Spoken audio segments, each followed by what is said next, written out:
అందరికీ నమస్కారం అండి. Happy morning to all. ఈరోజు కూడా ఒక మంచి టాపిక్తో మీ ముందుకు వచ్చాను.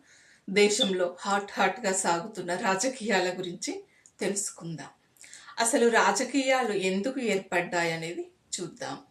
ఎందుకంటే ప్రజలను ఒక సరి అయిన మార్గంలో తీసుకెళ్ళడానికి, దిశ నిర్దేశం చేయడానికి, వాళ్ళ మధ్య ఏమైనా తగాదాలు ఏర్పడితే వాటిని పరిష్కారాలు చూపెడుతూ ముందుకు తీసుకెళ్ళడానికి ఇది ఒక సంఘం లాగా ఏర్పడి తర్వాత క్రమంలో ఎన్నికల రూపంలో, రాజుల రూపంలో వచ్చి ఇప్పుడు నేటి ముఖ్యమంత్రులు, ప్రధానమంత్రులు, రాష్ట్రపతులు, ప్రెసిడెంట్లాగా సంతరించుకుంది. సో ఇలా రాజకీయం అనేది ఏర్పడింది. ఇది మండలాల నుండి మొదలు పెడితే దేశం, ప్రపంచం, వరల్డ్ బ్యాంక్ వరకు కూడా విస్తరించింది. సో ఈరోజు మనం మన రాష్ట్రంలో ముగ్గురు ముఖ్యమైన నాయకుల గురించి నేర్చుకుందాము.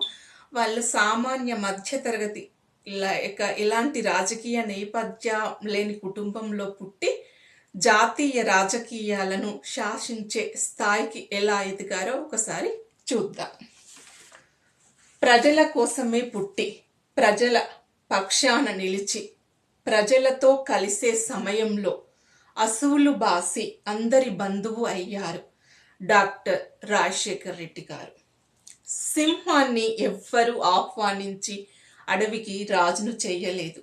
దాని శక్తి సామర్థ్యాలే దానికి ఆ ఘనతను తెచ్చిపెట్టాయి.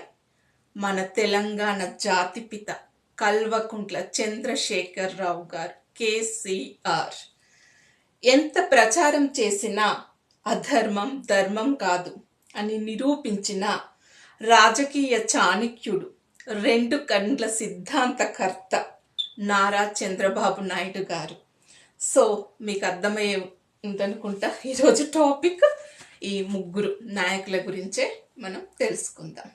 ఇకపోతే ఫస్ట్గా రాజశేఖర్ రెడ్డి గారు కడప జిల్లా పులివెందలలో ఆంధ్రప్రదేశ్ రాష్ట్రంలో జన్మించారు. వృత్తిరీత్యా వైద్యుడు అవడంతో ప్రజలతో మంచి సంబంధాలు, సేవాభావం ఉండేవి. అదే రాజకీయంలో ప్రవేశించడానికి అతడిని ప్రేరేపించాయి. కాంగ్రెస్ పార్టీలో చేరి అంచెలంచెలుగా ఎదుగుతూ ముఖ్యమంత్రి స్థాయికి ఎదిగి అధిష్టానాన్నే ఎదిరించే స్థాయికి ఎదిగాడు. హైదరాబాద్ మహానగరంలో అల్లర్లను సృష్టించి ముఖ్యమంత్రులను మార్చే వరకు ఎదిగాడు. తనకి ఆ అవకాశం, పదవి కోసం గ్రూప్ రాజకీయాలను పెంచి పోషించాడు. పాదయాత్ర, ఉచిత విద్యుత్, ఆరోగ్యశ్రీ, ఫీ రియంబర్స్మెంట్తో పాటు పెన్షన్ పథకాలతో ప్రజల హృదయంలో చిరస్థాయిగా నిలిచిపోయాడు. వేల ఎకరాల భూములు, వ్యాపారాలు, మైనింగ్లతో కోట్లల్లో ధనాన్ని సంపాదించుకున్నాడు. పార్టీకి ఫండ్ ఇవ్వలేదని కేఎల్ పాల్ పతనానికి కారణమయ్యాడు. బ్రాహ్మణ కుటుంబంలో పుట్టిన అల్లుడు అనిల్ని క్రైస్తవంలో చేర్పించి మత ప్రచారకుడిగా మార్చాడు. అమ్మలాంటి వనాలను, ప్రకృతిని, తల్లిని మైనింగ్ కోసం త్రవ్వడం ప్రారంభించాడు. తెలంగాణలోని మైనింగ్ సామ్రాజ్యాన్ని కూతురికి, అల్లుడికి రాసి ఇచ్చాడు. ముక్కుసూటితనంతో పార్టీలోని పెద్దలను మాట్లాడనివ్వలేదు. అంతా తానే అయి చూసుకున్నాడు. చివరికి నల్లమల అడవుల్లో హెలికాప్టర్ ప్రమాదంలో అమరులై కోట్లాది ప్రజల హృదయంలో మహారాజులా నిలిచిపోయాడు. రాజువయ్యా, మహారాజువయ్యా. ఇకపోతే తెలంగాణ టైగర్ కల్వకుంట్ల చంద్రశేఖరరావు గారు మెదక్ జిల్లా చింతమడుగు జిల్లాలో జన్మించారు. పాఠశాల దశ నుండే నాయకత్వ లక్షణాలను కనబరుచుకున్నాడు. సంజయ్ గాంధీ గారు పెట్టిన యూత్ కాంగ్రెస్లో చేరి అంచెలంచెలుగా ఎదుగుతూ వచ్చారు. సంజయ్ గాంధీ గారు మరణించాక అక్కడ తనకు రాజకీయ భవిష్యత్ ఉండదని గ్రహించి ఎన్టీఆర్ గారు పెట్టిన తెలుగుదేశం పార్టీలోకి వచ్చారు. ఇక్కడ తనకు రాజకీయంగా ఓనమాలు నేర్పిన గురువుపైనే పోటీకి నిలబడి మొదటిసారి ఓడిపోయారు. అయినా నిరుత్సాహపడకుండా కాలక్రమంగా ఎదుగుతూ విజయం సాధిస్తూ వచ్చి మంత్రి పదవిని చేపట్టాడు. తెలంగాణ సాధనే లక్ష్యంగా తెలంగాణ రాష్ట్ర సమితిని పార్టీని స్థాపించారు. ఎన్నో అవమానాలు అవహేళనలను భరించుకుంటూ కేంద్ర వరకు వెళ్ళారు. కానీ అన్నిసార్లు ఎండమావులే ఎదురయ్యాయి. ఎప్పుడైతే రాజశేఖర్ రెడ్డి గారు మరణించారో తను తెలంగాణ ఉద్యమాన్ని ఉవ్వెత్తున ముందుకు తీసుకువచ్చి చివరికి ప్రజలు సకల జనుల సమ్మె ఓయూ విద్యార్థుల సహకారంతో తెలంగాణను సాధించారు. ఆత్మగౌరవం కోసం పెట్టిన పార్టీతో అధికారంలోకి వచ్చాడు. సంక్షేమ పథకాలు సమయస్ఫూర్తితో నూతన ఉత్సాహంతో ముందుకు సాగారు.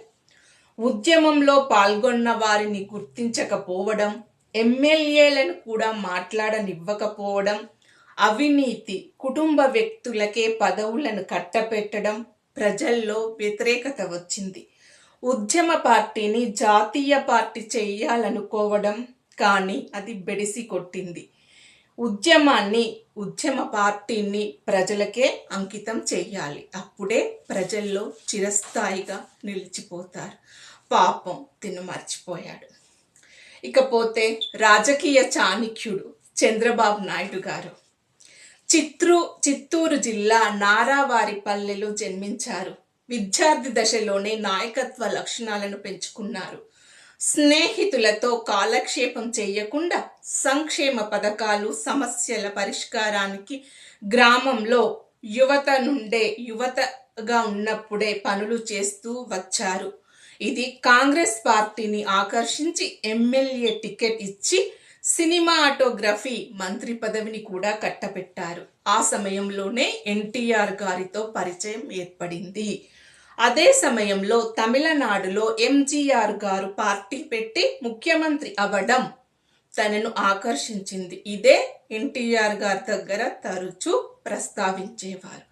తిని నాయకత్వ లక్షణాలు ఎన్టీఆర్ గారిని ఆకర్షించి తన కూతురునిచ్చి వివాహం జరిపించాడు. ఆ వివాహం ఒక జాతరలాగా జరిగిందంట. కాలక్రమంలో ఎన్టీఆర్ గారు పార్టీ పెట్టడం, మంత్రి అవ్వడం జరిగింది. చంద్రబాబు నాయుడు గారే కీలక నిర్ణయాలు, పథకాలతో సలహాలను ఇస్తూ మంత్రి పదవులను నిర్వహిస్తూ వచ్చారు. ఎప్పుడైతే ఎన్టీఆర్ గారు రెండవ వివాహం చేసుకున్నారో తను పార్టీని, ఎమ్మెల్యేలను తన ఆధీనంలోకి తీసుకున్నారు. ఎన్టీఆర్ గారు నేషనల్ ఫ్రంట్ పెట్టినప్పుడు అపర చాణక్య మేధావితనాన్ని ప్రదర్శించి సలహాలను ఇచ్చి కేంద్రం దృష్టిని ఆకర్షించారు. అదే ఇప్పుడు కూడా చేస్తున్నారు. అనేక సంక్షేమ పథకాలు, జన్మభూమి, ప్రజల వద్దకు పాలన, సాఫ్ట్వేర్ రంగాలలో అభివృద్ధికి కృషి చేసి హైటెక్ సీఎం అనిపించుకున్నారు. సో చేసిన మంచి తిరిగి వస్తుంది అన్నట్టు ఈ రోజుల్లో మళ్ళీ ముఖ్యమంత్రి కాబోతున్నారు.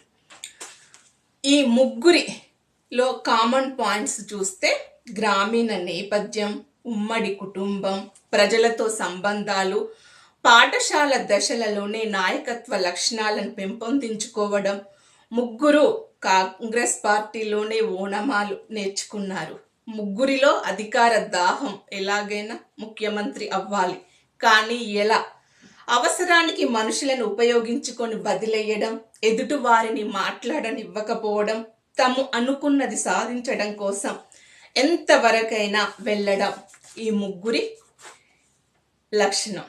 ఈ ముగ్గురు ఎంచుకున్నది 3 దారులు అయినా రాజకీయాల్లో తమదైన ముద్ర వేశారు. ప్రజల్లో చిరస్థాయిగా నిలిచిపోయారు. ఏం కావాలో, ఏం చెయ్యాలో, ఎలా సాధించాలో తెలిస్తే ఏ రంగంలోనైనా నెంబర్ 1 అవ్వచ్చు అని నిరూపించారు.